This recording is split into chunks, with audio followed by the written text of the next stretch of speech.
process of setting up a gaming license in Kenya is, I don't want to say quite simple, but very straightforward.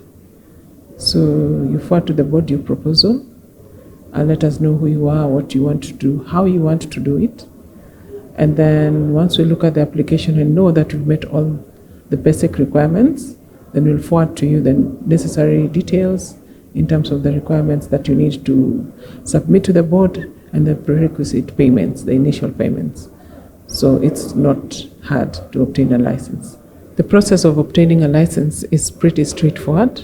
You just need to share with the board the proposal of what you want to set up in Kenya, and we look through your proposal and let you know whether it's okay or not and give you the prerequisite requirements. Some of the key requirements are certificate of incorporation of the company, a CR12 that legally states who are the shareholders and directors of the company, good conduct certificates locally or abroad, tax compliance certificates. Yes, so those are some of the basic requirements among others. The process of obtaining a license and renewing your license if you already have one is already pretty straightforward. There's a checklist, there are requirements, you just need to follow through and submit the requisite documents that are required by the board. Failure to which you'll not be able to process, but it is pretty simple, very straightforward. It's documents that you have or you need to procure, so just you can submit them to the board, so it's not difficult.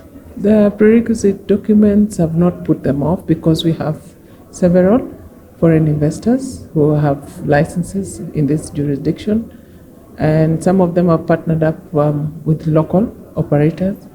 So it's not put them off. It's you meeting the requirements that we legally require to process the license. I think black market operators are, should I say, worldwide? So it's not only specific to Kenya. And we have done as much as possible to work with other agencies, that is Communications Authority of Kenya, and even try and identify some of them with our telcos, whether they are duly registered there. So it's not what the government will do, it's what the government is already doing in terms of liaising with the communications, the telcos, the regulator of the telcos, to be able to shut down the sites that are operating illegally, so to speak, or in the black market. The requirements are not stringent. They're basic requirements, just like in any jurisdiction.